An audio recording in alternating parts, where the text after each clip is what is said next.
I'd like to briefly introduce your speaker, Dr. Elliot D. Lasson. Dr. Lasson is a professor of the practice and graduate program director of our Masters of IO program with decades of experience in IO and human capital.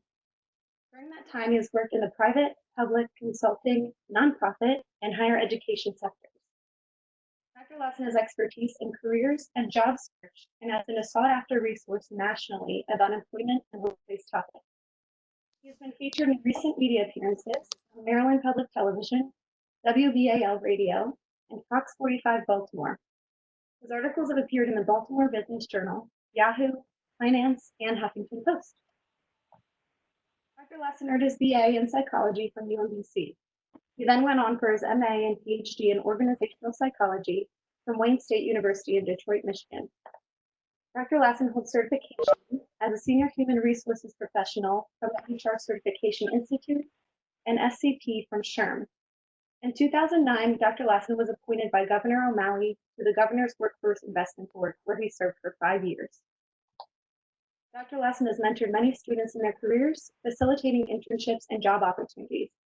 Students consistently reach out to Dr. Lasson years after graduation to ask for career development guidance or merely to check in. We hope that you enjoyed this presentation. And without further ado, I would like to turn the session over to Dr. Lasson.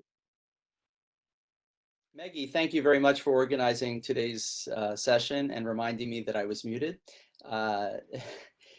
Also for the inspiration to do this for our students at UMBC. And then there was some interest in putting it out to other students, other graduate students in regional IO programs in the Baltimore, Washington area. So I welcome any UMBC students as well as students from other programs. We are obviously in some uncertain times, and I'm going to be talking about that a little bit. Uncertainty about jobs, about our control. But during this downtime, one of the things that I was thinking about is the aspects over which we do have a certain level of control. And this series, this 4-part series will be to give some guidance at this time to develop some materials. We'll talk about resumes and cover letters in a different session and preparing for job interviews in another session. Those are things that we can do by way of preparation that are within our control. You know, how we use them, that's going to be a different question. I'm going to say that today's session on our topic will be an overview. We're not going to cover everything. And when we're talking about searching for internships versus searching for jobs, there are some similarities, there are some differences. For the most part, it's going to be catered to searching for jobs. Each of the 4 workshops, I would say, is standalone. So if you are viewing this workshop on today's topic, that will be standalone. But as these things go, the other 3 workshops will touch on some similar themes with some overlap. So there might be a question or a point that's made that you would like to make that may in fact be addressed in a different workshop, workshop number 2, 3, or 4 in this series. So just keep that in mind. And then we'll do a Q&A at the end. At this point, first of all, everything is being recorded. I will share my screen to start the PowerPoint deck. So don't feel that you have to take copious notes on everything, because once again, everything will be shared afterwards.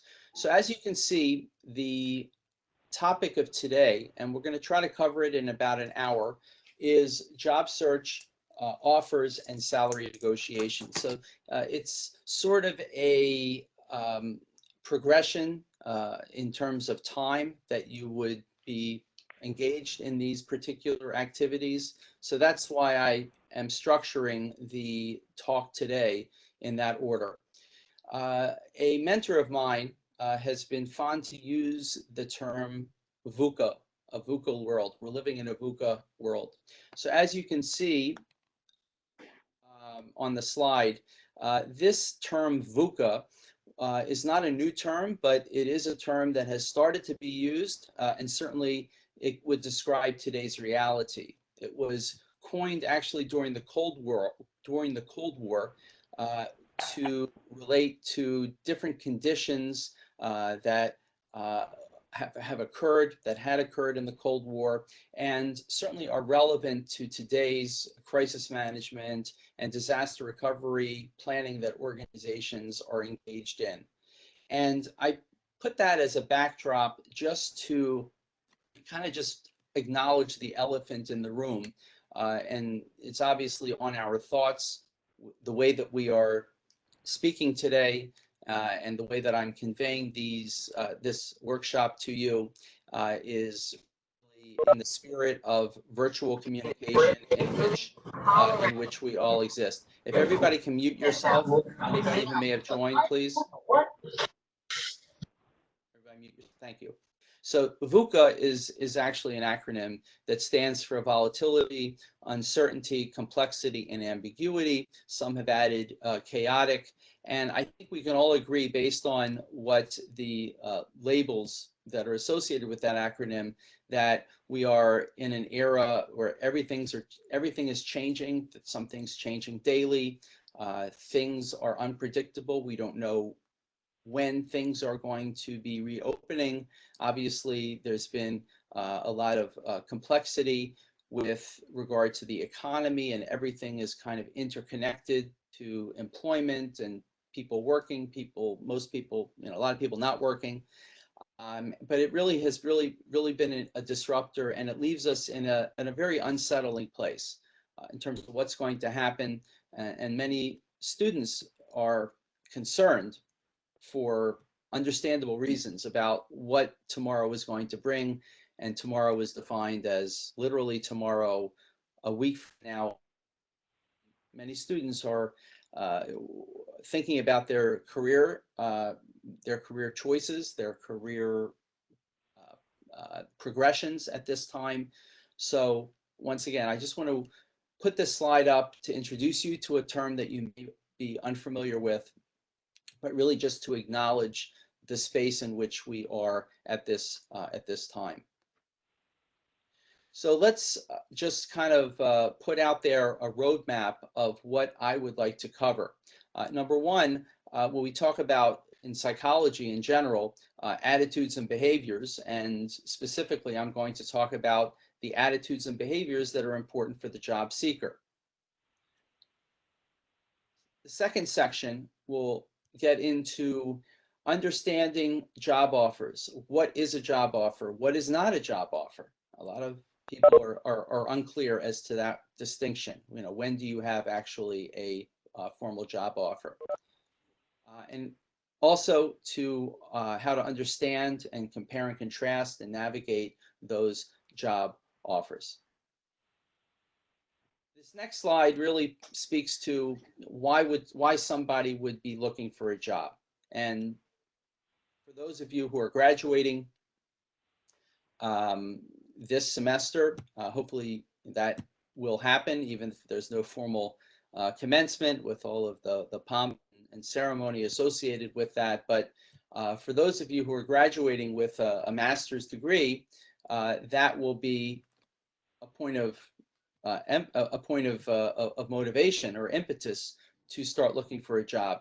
Others who are in a certain job or have been in jobs before are looking for a growth opportunity.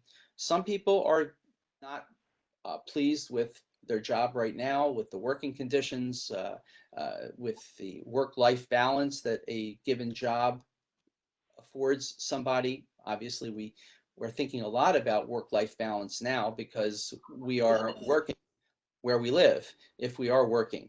So certainly that question, that point is magnified in 2020. Some may be looking for a job to upgrade their compensation. Some just need a change. And there might be some individuals that for a variety of reasons have to relocate, and with relocation for personal reasons may come the need to look for a new position.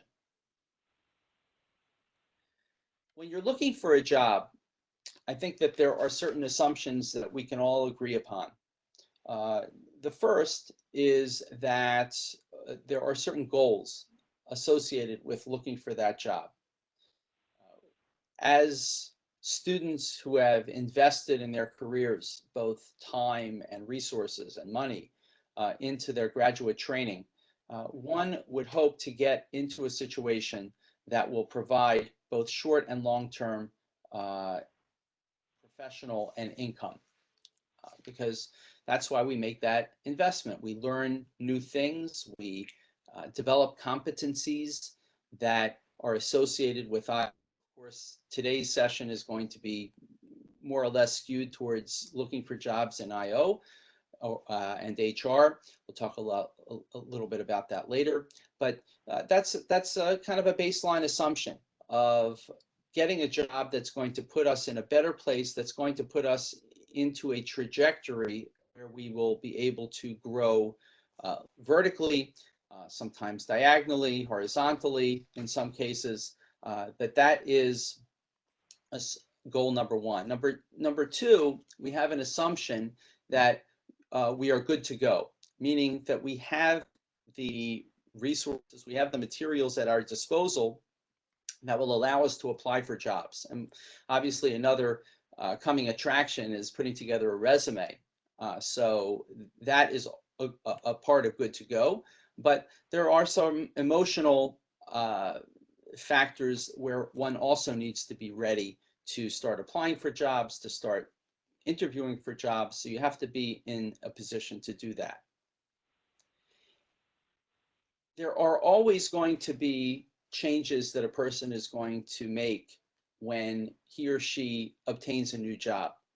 And one has to be flexible, one has to be willing to make some adjustments a priori once one starts to look for a job, because if it comes across, let's say in a job interview, that you're kind of tentative about making certain adjustments, that you don't appear as adaptable to making those adjustments, that might carry over to one's performance during an interview.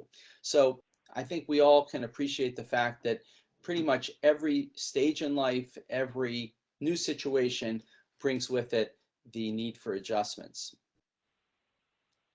And the last assumption is, as you're looking for a job, and this will carry over to preparing for job interviews, that you are going to be ready to show how you can be an asset to that organization. That's why organizations hire you. They want to know that you will have certain skills that they need, that you'll be able to help out with the workload. They want to know that you will help the organization save money or make money.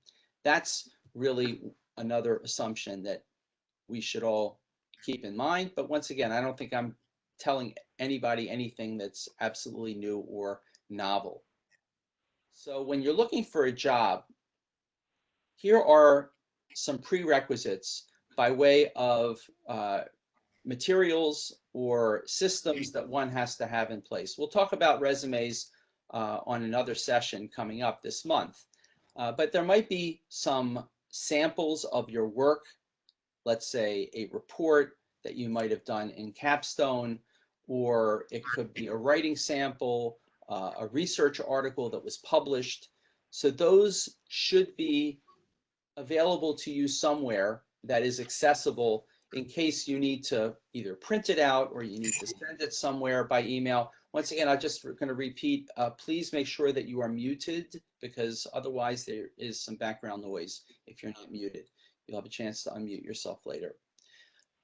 Obviously, having an email account that you check, and we'll talk about that, some things specifically regarding that in a different session. But the email account that one should be using for looking for a job should not be the email account that is from your current job or from a previous job. It should be a personal email account. You get into some difficulty and some sticky situations when you're looking for a job and you're sending out communication from your work account, your work email, because that would be the organization that you could plan on leaving. So once again, it's not good form to be using a work email account. A school email account would be fine, or a personal, of course, but not your current work email account to use to apply for jobs. And one should manage their incoming communication appropriately. I know that I'm talking to many in the millennial generation. It's important, for example, to have a cell phone outgoing greeting that you have recorded. If I am an employer and I want to contact someone to bring them in for an interview, it's a little bit unsettling if I call and the person doesn't pick up and it goes to voicemail and it's one of those automated recordings. You have reached 301 and so forth, because it's not absolutely clear to me as an employer, as a potential employer, that I have reached the right person. So I'll leave a message, but it's always a good idea to personalize that. It doesn't have to be anything long or cute. In fact, it shouldn't be cute. It should be basic and professional. You've reached Sally at whatever number. I'm not available to take your call right now. Please feel free to leave a message after the tone and I'll get to you as soon as I can. And I think it goes without saying that if you're going to have a setup like that, make sure to check your email. Make sure to your voicemail. Make sure to clear out your voicemail so that others can leave a message. For some reason, there are people out there that never listen to their voicemail or never clear out or delete old voicemails.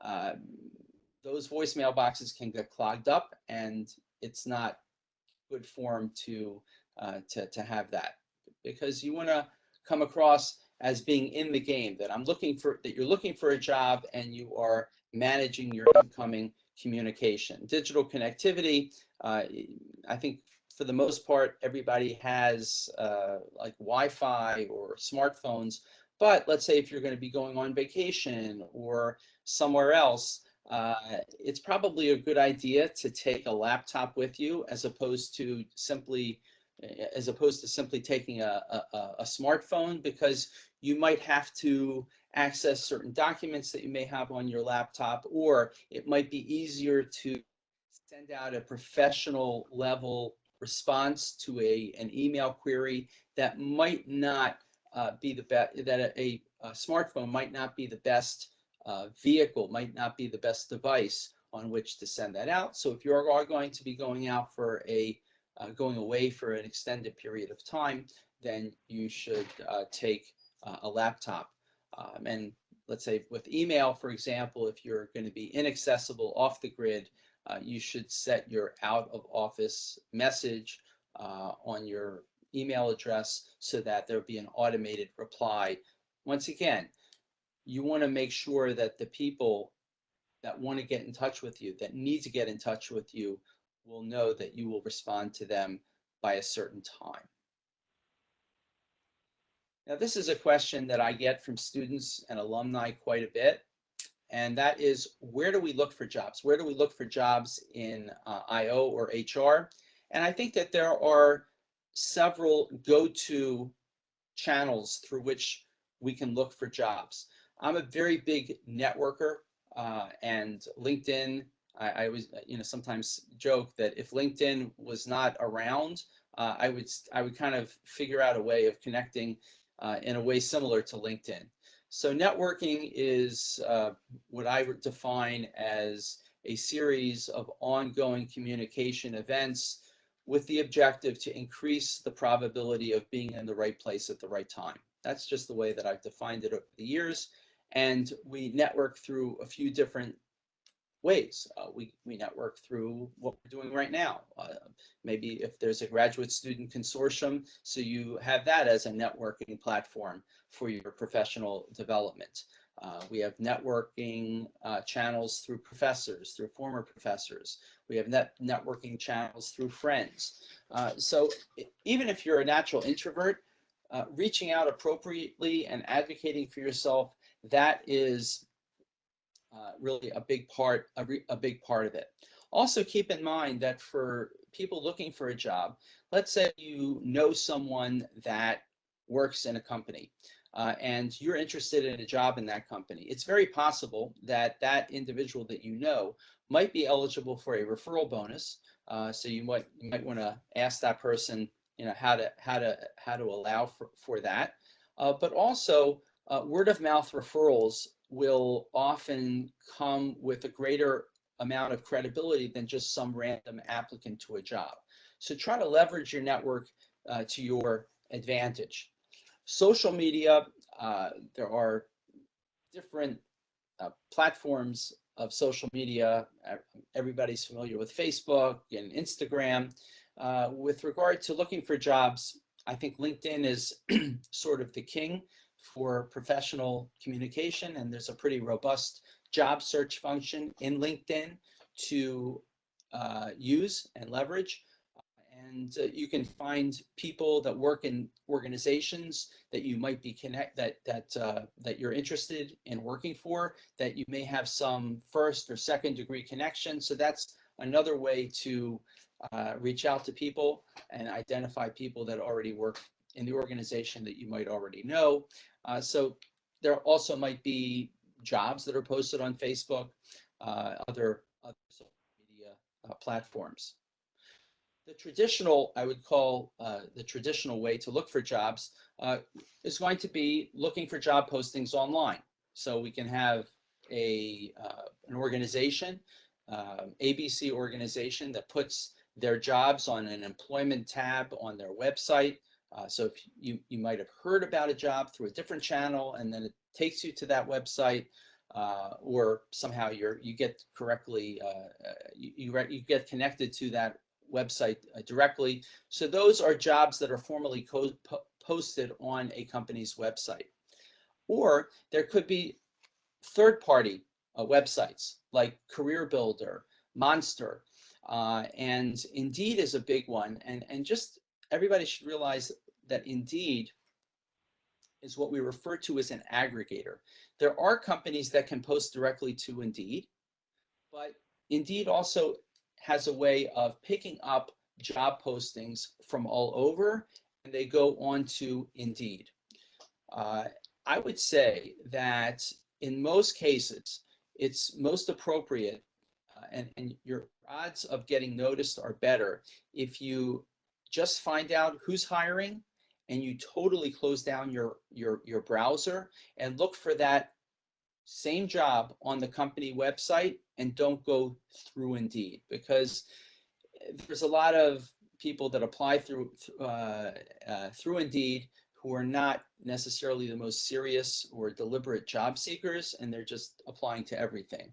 So Indeed has a lot of applications that come through it that are of dubious quality. So if you have a way of actually identifying the organization and finding that specific job posting on that organization's website, you are better off.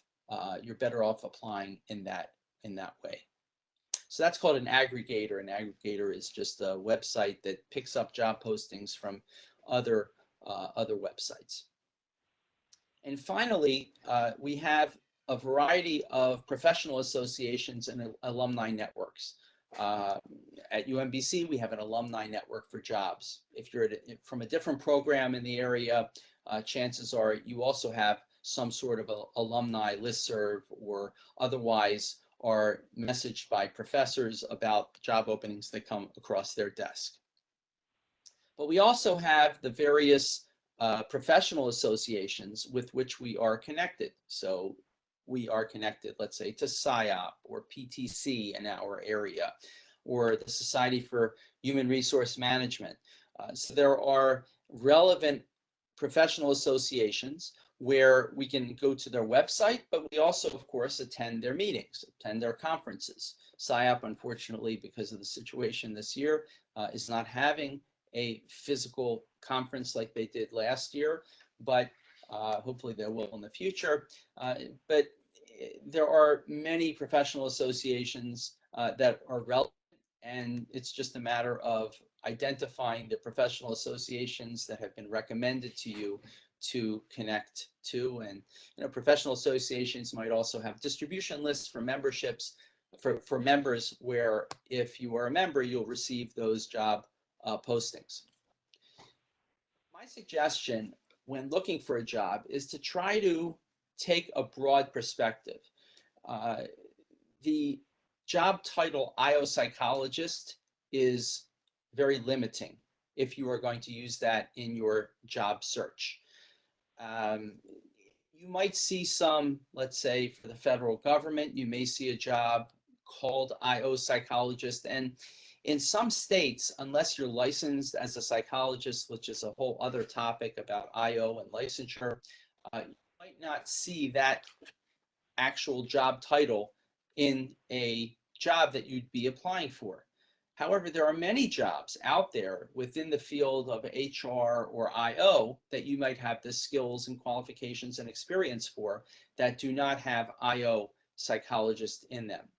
So I would recommend that when you're searching for jobs, here's some terms that you might want to try instead of IO psychologist. You might want to try organizational psychologist or personnel psychologist.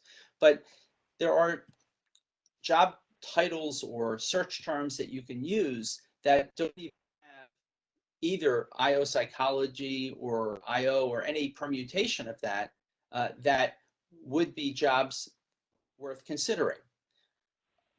There are some of these reflect terminology that have been introduced and used relative recently: talent management, talent acquisition, human capital. But also, one I want to point out, many IO types are working in job titles that are similar to, let's say, data scientist. And I know that there's a kind of debate out there as to data science versus IO, but there are people with legitimate IO degrees that are working in the area of data science. So these are search terms that you might want to entertain using. And just a hack that I have become familiar with on LinkedIn, and it works for other websites as well, is if you create a search string, let's say organizational psychologist, or, and you put the capital letters on the O and the R, personnel psychologist, and then you say or, no comma, but just or, and you string out a search string, and then you put it into LinkedIn. It can give you a pretty robust search that will cover all of these terms. So any job title that would have these search terms in it would be pulled into your job search on LinkedIn. So I would recommend maybe even creating a savable search string in Word, and that way you can just do a copy and paste. You don't have to type this in each and every time. So that's just a recommendation, but I think the overall point of this slide is to be broad in your job search and not necessarily focus on the IO or the IO abbreviation or psychologist. Be as robust and broad as possible. Okay, so this is really, there's a difference between applying for jobs in what are known as the public or government sector and the private sector. And I know that there might be people that will be listening in from programs that are not in the DC area that might be listening in later, but there are many jobs in our area, in the DC area, that I would call government public sector jobs.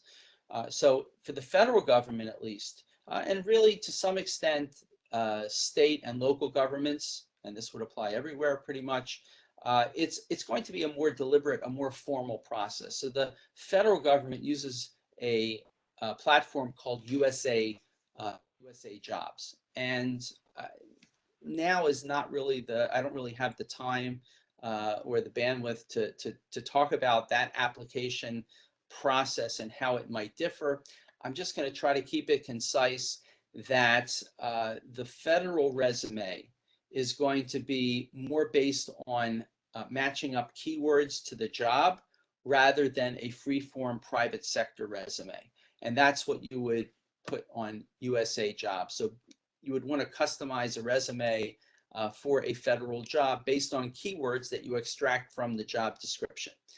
So suffice it to say, it is going to be a more formal process, and I would also say that it also is going to take longer, especially if it involves a security clearance, which applies even for government contractors, but in some government jobs, let's say FBI, TSA, NSA, in this area, CIA, will require a clearance, and the process is going to take a little bit longer. I'll talk about the clearance process on the next slide. But the private sector, for-profit organizations, it's going to be a more flexible process where you don't necessarily have to meet every single qualification literally to the T that you would in a public sector application. There is quite a bit of flexibility, so just keep those distinctions in mind. Let's talk a little bit about security clearances. There's a lot that has that is misunderstood or not understood about security clearances. I just want to devote some time to talk about looking for a job that requires a security clearance. Now, the easiest thing is if you already hold a security clearance and you're looking for your next job that will also require a security clearance to a large extent. A security clearance can be transferred from one job to the next, provided that your security clearance is still active. A security clearance cannot be purchased, from any clearinghouse. Security clearance has to be sponsored. The process, that is, has to be sponsored by an employer or a potential employer. That employer could be public sector, a government agency, or it could be a contractor, a federal contractor to those agencies.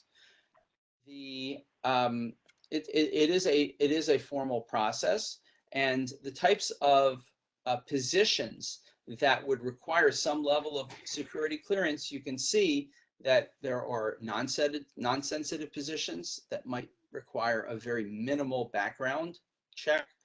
There could be positions that are public trust, or then we get into security clearances, national security categories and renewals. You see that I have three different levels. A confidential security clearance is something that needs to be renewed every 15 years, secret every 10 years, top secret every 5 years. And there are quite a few jobs that I've seen that require top secret clearance with full scope polygraph, lie detector that are part of the application process. Now, the links you will see later, when I send these around, when I send around the slides, make those slides available. There are some information sheets that I've come across that I found very helpful in understanding the security clearance process. So let me see if this works. I'm just going to see if I can pull it up. Let's see if this will work. Okay, for the first one, I have to check that link, but this is from a site called gogovernment.org. So this one has really a lot of great information on background checks and security clearances for federal jobs. I will make this available, of course, in the slides that I share later. Okay, back to the PowerPoint. Now, for government agencies and contractors, there might be what are referred to as tentative offers. A tentative offer is, okay, we've agreed to hire you, but this clearance process, which might take 3, 4, 5 months, might need to be in place. But we are giving you a tentative offer contingent on your satisfactory completing that security clearance process. And it starts with filling out a very extensive form that allows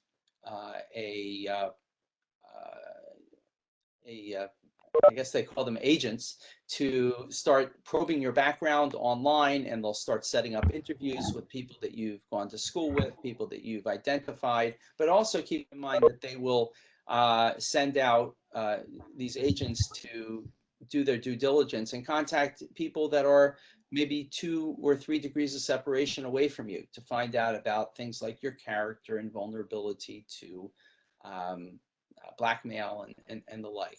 Because once again, these are positions that are in sensitive environments as it relates to national security. Okay, so once again, a lot of the questions are going to be answered in the FAQs that will be linked, but just keep in mind that security clearances have to be sponsored by an organization. You have to be able to maintain them if you're applying for a job that requires another security clearance, that it could be transferable, and that it is a time-consuming process. But it's possible that there might be a provisional offer that they might put you on some sort of job duties that don't require a security clearance, until which time that they'll transfer you over to working on confidential stuff. When we're looking for jobs, we just have to be cognizant of the various roles and backgrounds of people. Uh, First, I would refer to headhunters and staffing firms, which represent third parties. And why do I say that a headhunter might be a double agent? Well, the reason for that is that headhunters are not um, they're not hired by the job seeker. They are hired by the employer. And many of them work on some sort of commission based on their ability to recommend people that will stick, that will be able to stay with the organization for a period of time.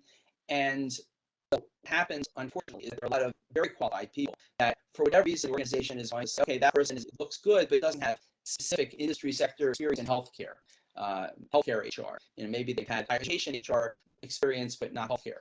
And unfortunately, there's not much we can do with that other than just try to show how one's skills and competencies are transferable. That's genuinely helpful, and will try their best to get you into the door, but they may not be successful because ultimately they are reporting to the staffing, they're reporting to the organization that is hiring them.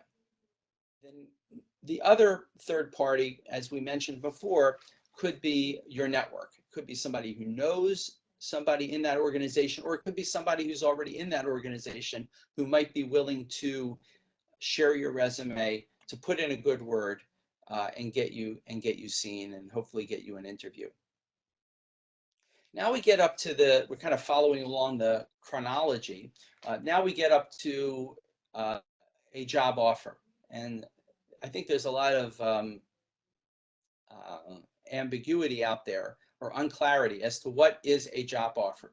Because unless you have a job offer in hand, uh, you don't necessarily have the leverage. Let's say if you have a couple of competing offers at the same time, we'll talk about that soon.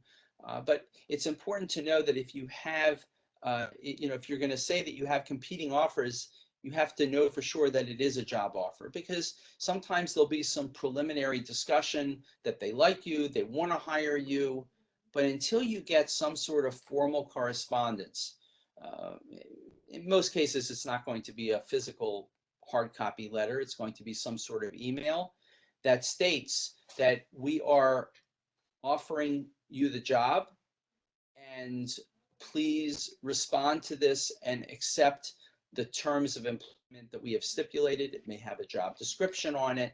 It may have some other details about the job, but really what you're doing is you're accepting the terms of the offer, that you've basically understood what is being explained and you've accepted the terms. Now, keep in mind that we have this principle in most cases, unless it's, let's say, government that has policies and regulations otherwise, that we call employment at will. Now, employment at will is something we discuss in employment law, and really what employment at will says that someone can be terminated for any reason at any time, and someone can leave an organization for any reason at any time. So there's a sort of reciprocity in that. The point with employment at will is that employees are not indentured servants to their organizations, and that if another offer comes around, a better job offer or circumstances require a changing of a job. All right. So just keep in mind that there is a a flexibility that organizations can terminate anybody for any purpose unless it's an unlawful reason. If it's based on discrimination, of course, then that would be unlawful to do. So that's employment at will. Also, just keep in mind that there are different types of jobs. One is what we call a permanent job. Doesn't mean permanent like forever, but it means kind of without a time limit up front. But there are also jobs that are referred to as contractual, meaning that there is a time limit. And sometimes if a contractual position is put out there, it might be a full-time contractual with benefits, but there might be a full-time contractual or part-time contractual without benefits. So when you're when you receive a job offer, that really should be clearly stipulated. And when you're evaluating a job offer, you have to take a look at your current situation. Do I need benefits or not? Sometimes when we talk about benefits, we'll talk about them briefly in the next slide. Dr. Lasson. Sometimes benefits are going to be critical. Sometimes benefits are not going to be, as critical. So just understand that there are some jobs that are what are called contractual and some that are full-time permanent, but just look at the job offer closely to make sure that you know what you're dealing with. The types of terms that you would expect to see in what we call a formal job offer or offer letter would include what is the formal job title. And sometimes when you're dealing with smaller organizations, maybe startup organizations, it's going to be a little bit more fluid.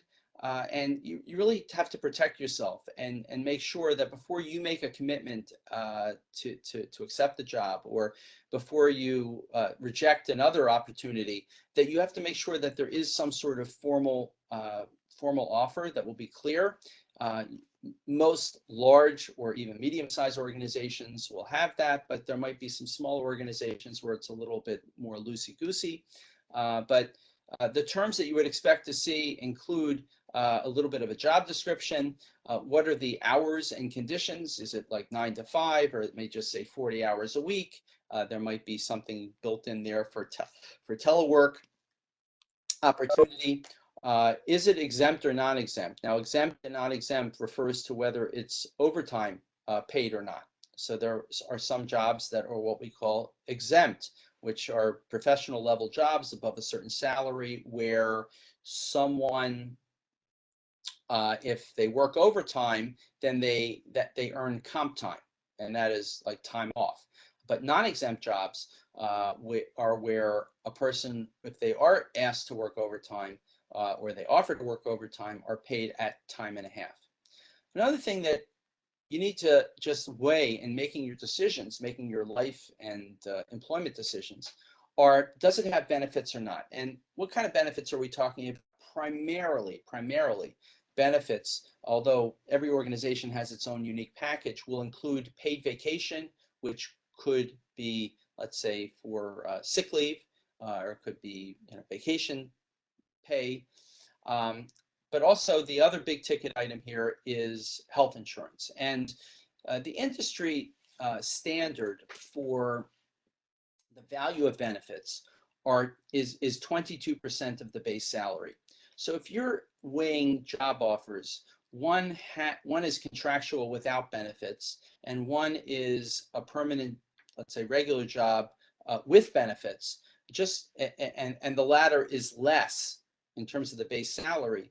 Just keep in mind that there is a certain value added if there is a full benefits package. So just to give you a very simple example, let's say if there's a job at $50,000, 50, 22%, and it is a job that offers full benefits. 22% of 50,000. You can Siri or Google it. Suffice it to say, it is going to be 11,000. So a $50,000 base salary, the package you should kind of view as if it is a 61K a year compensation, as opposed to, let's say, if there's something that's contractual. Let's say if it's a job that is it's paying a contractual job without benefits, $55,000 a year. So now you're comparing, well, the base salary is, the fully benefited job is 50, but the contractual job without benefits at all is 55. You can't just look at the straight absolute value of the base salary. You have to consider the fact that the fully benefited job of 50 is going to actually be a compensation package of about $61,000 a year. So just keep that in mind when you're doing the calculus over comparing different different job opportunities. The next slide, hopefully you're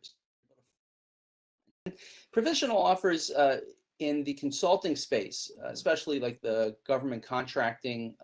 Government contractors will have consulting opportunities.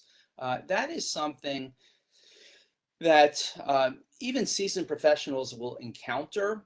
I've had colleagues who've encountered this. I've encountered it at times where there'll be kind of a provisional offer that will say something like this.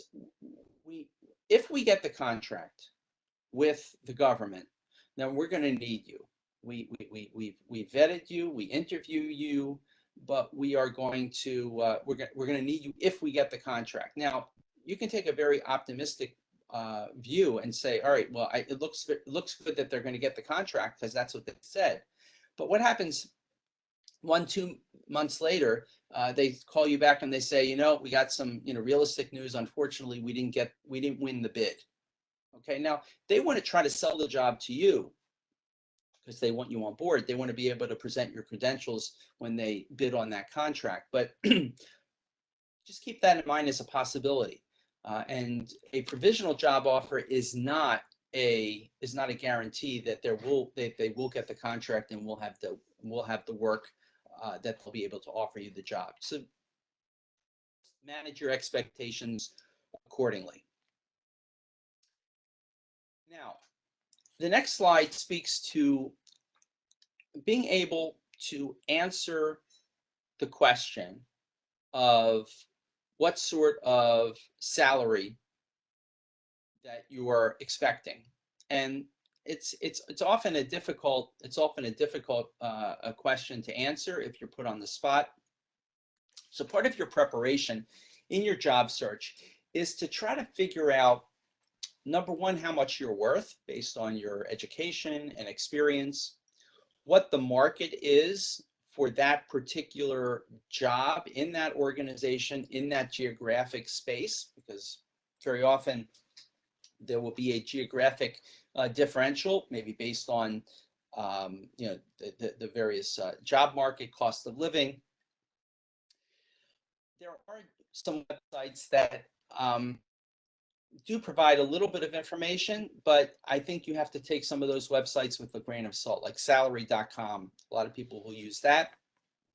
It kind of looks neat and fancy in giving you that number, but leveraging inside intel through your networking, through mentors or peers, I think is going to be more valuable. Because ultimately, as we'll see in the next slide, you're going to need to come up with a range that you can use to answer that question. So once again, reach out to people that you know. If you know people that work in that organization, that's going to be the best. Maybe through your LinkedIn, you can figure out who works there. And when you go into the interview, even if it's an initial phone screen, which we'll talk about shortly, you should have some numbers at your disposal in your back pocket.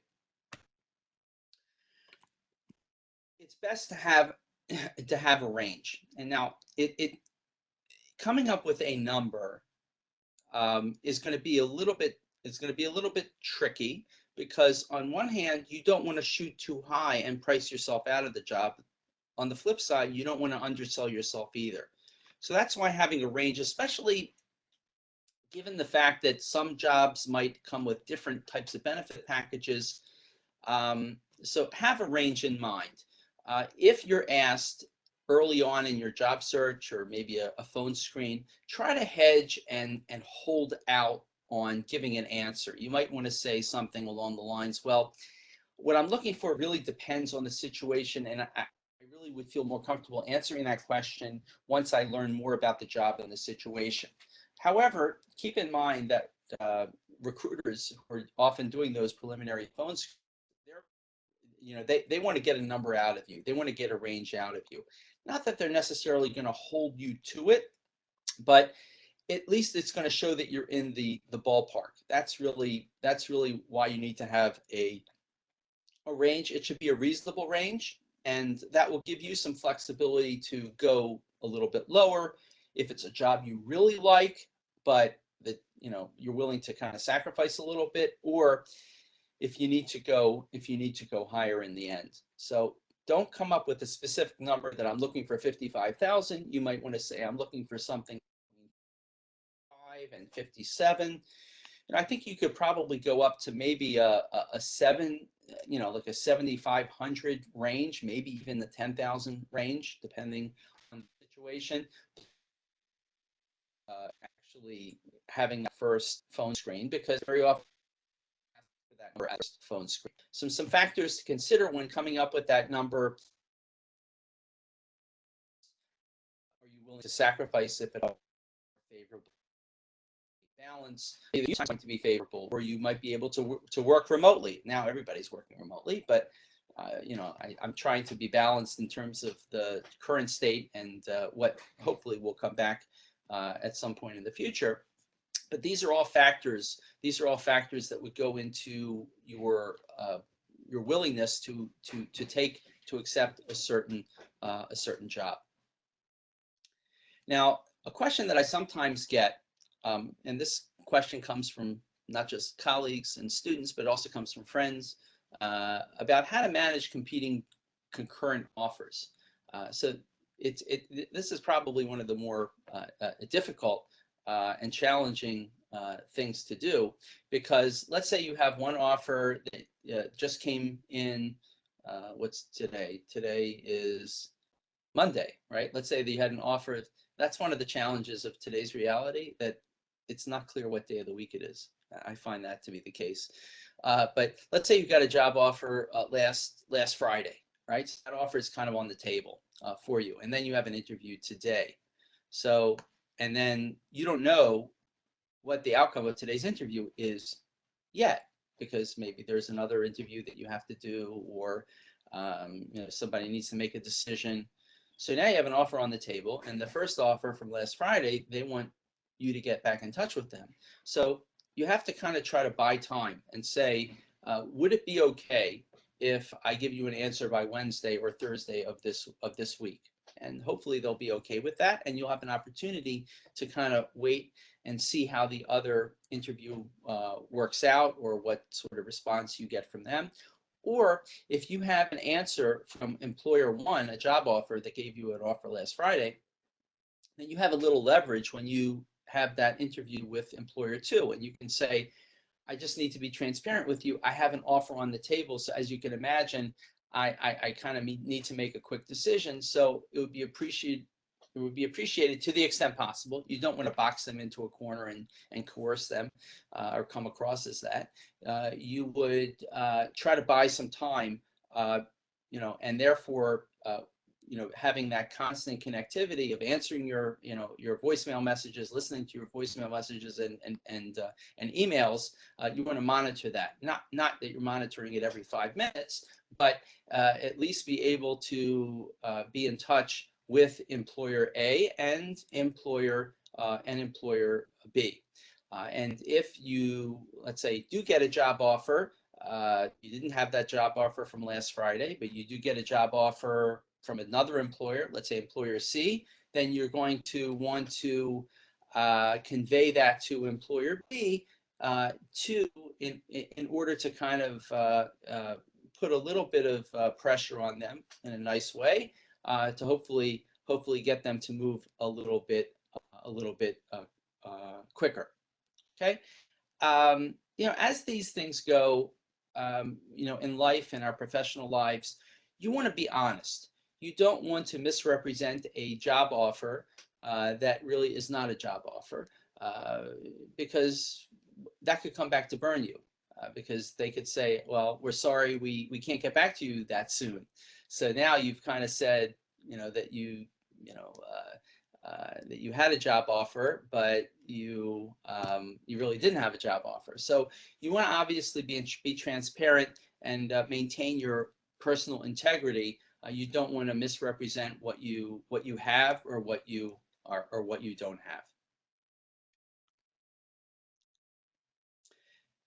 The last slide before we go to questions is, well, if you have another, well, actually, this is not so much a salary negotiation for a new job, but you're in a job right now, and you've been at a certain salary level or uh, level within the organizational hierarchy, and you feel that you're being underpaid for what you're doing.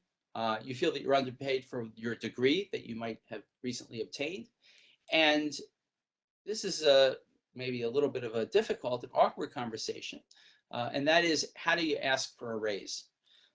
So one thing that I recommend to people is to come up with a rationale or a business case based on some accomplishments that you may have had, whether it's making money for the organization, saving money for the organization, uh, doing your research in terms of what the market is paying in your area, because I think that it is important to have the requisite self-esteem to be able to go into a job offer, to go into an employer rather, and ask for a raise. But you don't want to just ask for a raise by saying, I think I've been doing a good job.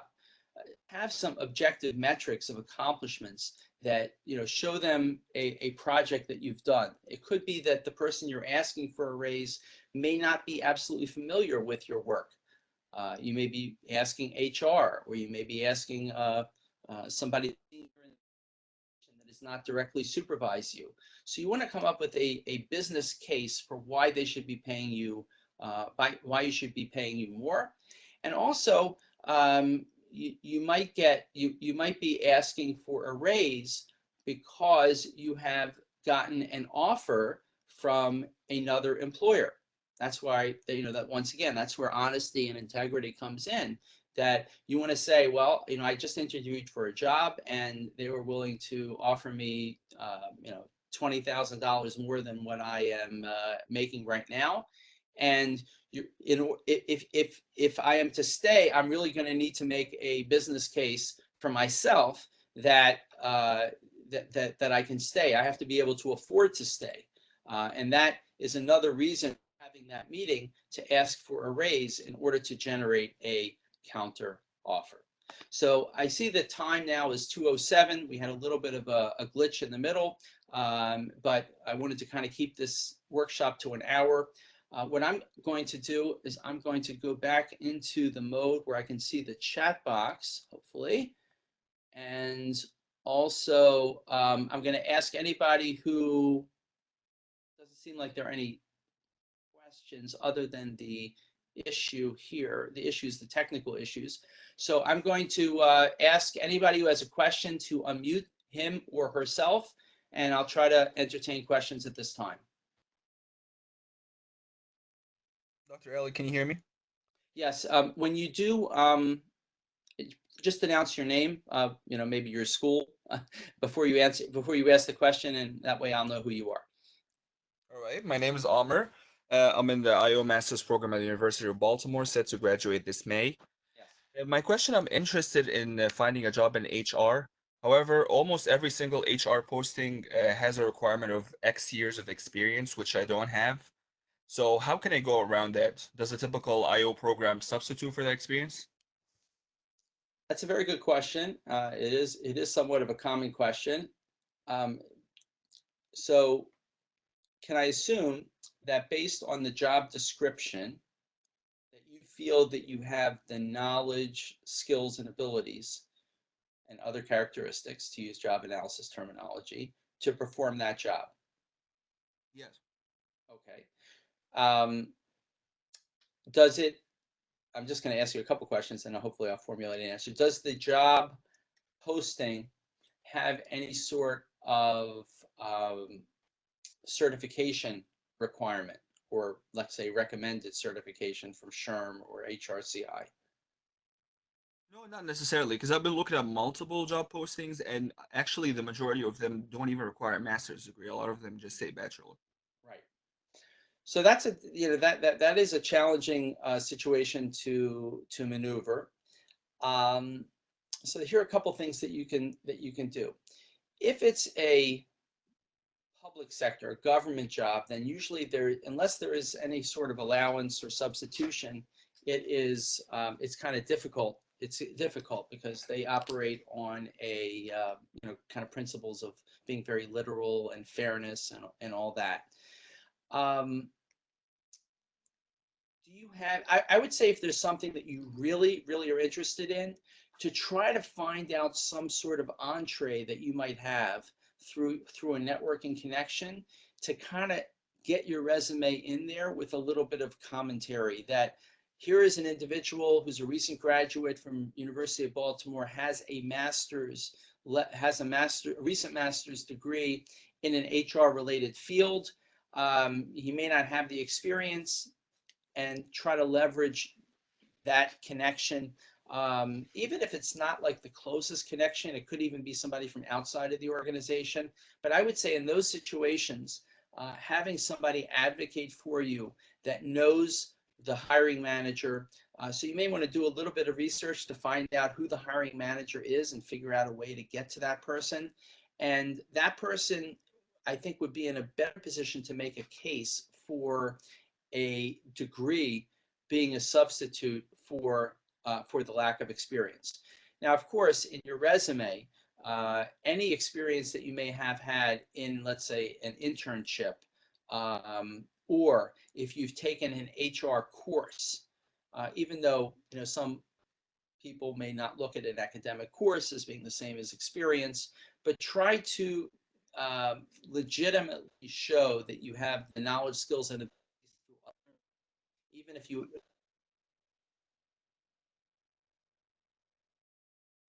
on your resume. So I would devote time to doing that research if there's a situation, if there's a job opportunity that really, really speaks to you, and the only thing you don't really have is the experience, but try to leverage that networking connectivity to try to get your foot in the door. Thank you very much. Are there any other questions? Yes, I had a question. Okay, just state your name and what program you're from. That'd be great. I am Saad from UMBC's program at Shady Grove. Yes. So my question was, say if like employer A gives you a certain figure offer, like the salary offer, and then with employer B, they haven't given it to you yet. But is it okay if you tell like employer B that employer A offered me 55K? So,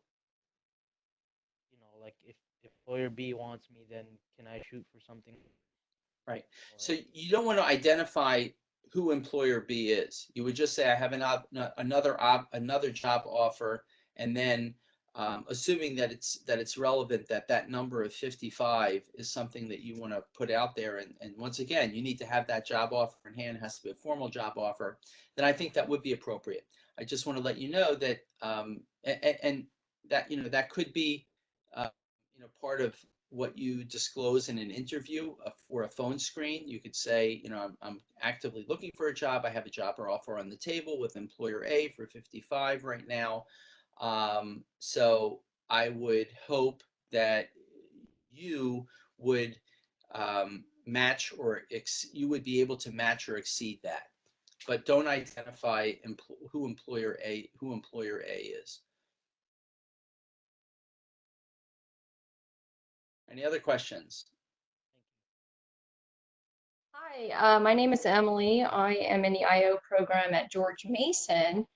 And, in your lecture, you seemed curiously aware of the process of obtaining a security clearance, such that I wonder if you have had former government employment experience or client experience. You're asking about me, myself? Yes, and actually, that's what I mean to segue. In fact, I am a SCI full scope poly clearance, and wondering if there are ways for me to specifically market that, or niches where I can network, having that as, perhaps a leg up on other candidates. If you have experience, Emily, right? Yes. Emily, if you have experience and you have an active security clearance, then that is a very good package to have. There are websites, and I haven't been connected with them, intimately in recent times. But there's a website called clearedjobs.net, that will have job postings that would be limited to those that require security clearance. There are job fairs that clearjobs.net, that would be one would require security clearance. That would be towards those that have security clearance, but within the IO space, which obviously is relevant to people on this call, I would make sure to take a look at, let's say, ptcmw.org, as well as SIOP, and look for local listings that would, let's say, be in the Fort Meade or any other city that is kind of associated with a secret agency. Yeah, I just had a Okay, quick well, we question. are at the hour 15 mark, and I apologize for any sort of glitches that we may have had. Hopefully everything is recorded. And, oh, yes. Yeah, so I just wanted to ask, this is Saad again. I just wanted to ask, so with you mentioned like early on about the psychologist and like the job title. Is it like, do we have to have a doctorate in order to brand ourselves as like an organizational psychologist, or can we do it with a master? Not only do you have to have the doctorate, but you have to be licensed in the state in which you want to practice. So the good thing about Maryland, if you are if you're a resident of Maryland, then the state has some relatively new licensure opportunities for people who are not clinical psychologists. There's some politics, which I'm not going to get into now, about the clinical psychologists wanting to protect that word, but it would require a PhD. It would require a certain amount of specialized experience that you could show would be either an IO or social psychology, and it requires two exams, a state exam and a national exam, in order to get the title of job of IO psychologist. That word psychologist is sort of copyrighted, but that's what it would really require, a doctorate and going through that licensure process. But look, there are a lot of people that I know who are very senior and doing very well, that don't use psychologist in their job title. They're maybe vice presidents of HR or talent, vice presidents of talent, that are doing pretty well for themselves, that don't have the word IO psychologist, even though they have PhDs in IO. Any other last questions? Okay, Maggie, I think we're going to close it now at this point, and we'll make this link available, as well as the PowerPoint slides. Maggie, you can still hear me, right? Yes, I can hear you. Okay, very good. Well, thank you for joining in today. As you know, this is the first of 4-part series. We'll be continuing a week from today at 1 p.m. on our next topic. Thank you very much, and have a good day.